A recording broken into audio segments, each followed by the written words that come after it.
Hello friends, welcome to nostril వంటకాలు. ఇవాల్టి రెసిపీలో వచ్చేసి కొర్రమీను పులుసు ఎలా ప్రిపేర్ చేసుకోవాలో చూద్దాం. ఇలా చేసుకుంటే చాలా రుచిగా ఉంటుంది. మళ్ళీ మళ్ళీ చేసుకొని తింటారు.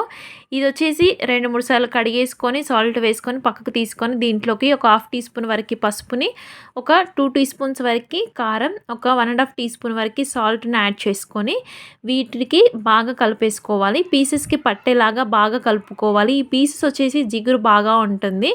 కర్రీ టేస్ట్ కూడా అంత బాగుంటుందన్నమాట. ఇలా మొత్తం పీసెస్కి పట్టేలాగా కలుపుకొని దీనిపై మూత పెట్టేసుకొని పక్కన పెట్టేసుకోవాలి. ఈలోపు నెక్స్ట్ ప్రాసెస్ ఏంటో చూద్దాం. తర్వాత స్టవ్ పై ఒక వెడల్పాటి బౌల్ పెట్టేసుకొని దాంట్లోకి తగినంత ఆయిల్ వేసుకోవాలి. ఆయిల్ హీట్ అయిన తర్వాత ఇప్పుడు దీంట్లోకి ఒక హాఫ్ టీ స్పూన్ వరకు మెంతులను యాడ్ చేసుకోవాలి. తర్వాత ఒక 2-3 పెద్ద సైజు ఉల్లిపాయలు తీసుకొని ఇలా మిక్సీ పట్టేసుకొని పేస్ట్ని యాడ్ చేసుకోవాలి. పచ్చివాసన పోయేంత వరకు బాగా వేయించేసుకోవాలి దీన్ని ఆయిల్లోనే. ఈ విధంగా వేగిపోయిన తర్వాత ఇప్పుడు దీంట్లోకి కొంచెం కరివేపాకును కూడా యాడ్ చేసుకొని పచ్చివాసన పోయేంత వరకు కలిపేసుకోవాలి. ఈ విధంగా మొత్తం కలిపేసుకున్న తర్వాత ఇప్పుడు దీంట్లోకి టమాటో గుజ్జుని యాడ్ చేసుకోవాలి. దీన్ని కూడా ఒక 2 తీసుకొని ఇలా మిక్సీ పట్టేసుకొని దీన్ని యాడ్ చేసుకొని దీన్ని కూడా పచ్చివాసన పోయేంత వరకు బాగా వేయించేసుకోవాలి. ఈ విధంగా ఆయిల్లో వేగడం వల్ల మనకి కర్రీ టేస్ట్ అనేది చాలా బాగా వస్తుంది. ఇలా వేగిపోయిన తర్వాత ఇప్పుడు దీంట్లోకి ఒక 1 టీ స్పూన్ వరకు ఫ్రెష్ అల్లం వెల్లుల్లి పేస్ట్ని యాడ్ చేసుకొని దీన్ని కూడా వేయించేసుకోవాలి. తర్వాత ఒక హాఫ్ టీ స్పూన్ వరకు పసుపుని కూడా యాడ్ చేసుకొని దీన్ని కూడా వేయించేసుకోవాలి. ఈ విధంగా అన్నీ వేగిపోయిన తర్వాత ఇప్పుడు దీంట్లోకి కారం యాడ్ చేసుకోవాలి. మనం ఆల్రెడీ పీసెస్లో కారం వేసాం కాబట్టి చూసుకొని వేసుకోవాలి. ఒక 1 టీ స్పూన్ వరకు కారం యాడ్ చేసుకోవాలి. తర్వాత దీంట్లోకి ఒక హాఫ్ టీ స్పూన్ వరకు సాల్ట్ని కూడా యాడ్ చేసుకోవాలి. ఒక హాఫ్ టీ స్పూన్ వరకు ధనియా పౌడర్ కూడా యాడ్ చేసుకోవాలి.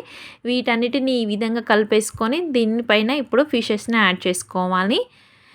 ఫిషెస్ పీసెస్ని ఈ విధంగా దీనిపై మొత్తం పెట్టేసుకొని దీనిపై మూత పెట్టేసుకొని ఒక 5 నిమిషాల పాటు దీన్ని డిస్టర్బ్ చేయకుండా స్టవ్ లో ఫ్లేమ్లో పెట్టేసుకొని ఉడికించుకోవాలి. దీనిపైన ఒక లేయర్గా ఇలా పచ్చిమిర్చిని కూడా యాడ్ చేసుకొని మూత పెట్టేసుకోవాలి. 5 నిమిషాల తర్వాత మనకి మూత తీస్తే ఈ విధంగా పీసెస్ అనేవి చాలా బాగా ఇలా ఆయిల్లో వేగుతాయి. ఇప్పుడు వీటిని డిస్టర్బ్ చేయకుండా ఇలా క్లాత్ సహాయంతో ఈ విధంగా బౌల్ని అటు ఇటు అనుకుంటే మనకి కింద అడుగంటకుండా ఉంటుంది.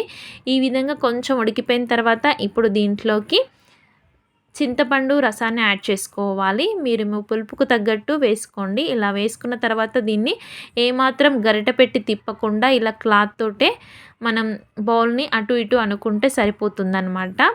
మనం గరిటె పెడితే పీసెస్ అనేవి విరిగిపోతాయి. ఈ విధంగా తిప్పుకున్న తర్వాత దీనిపై ఇప్పుడు మూత పెట్టేసుకొని ఉడికించుకోవాలి. స్టవ్ లో టు మీడియం పెట్టుకుంటూ ఉడికించుకోవాలి.